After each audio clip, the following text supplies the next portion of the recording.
So for our lateral lunge, we sit up in a wide stance. We're keeping the shoulders stacked over the hips throughout, the hips forward into extension and the rib cage down. We initiate the movement by sitting back in our hips, so a hip hinge. We're then going to drive our knee forward and out as we continue to sit back.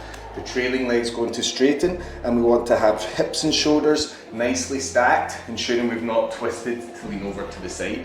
To get back to the top, we're extending the hip again. So hips and shoulders stacked, hands in front. I'm initiating by sitting back at the hip. I'm extending my trailing leg, pushing the knee over the toe, and then push forward into extension to come back up tall.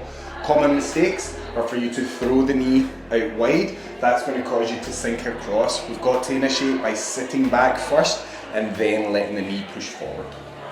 For the lateral lunge, we want to think about this as a single leg squat with the trailing leg in full extension.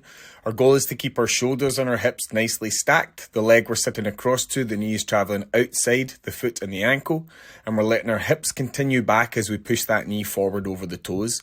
I'm going to use my hand in a second to make sure I'm keeping that space from rib to hip nice and open.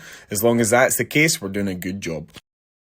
For the lateral lunge, we want to think about this as a single leg squat with the trailing leg in full extension.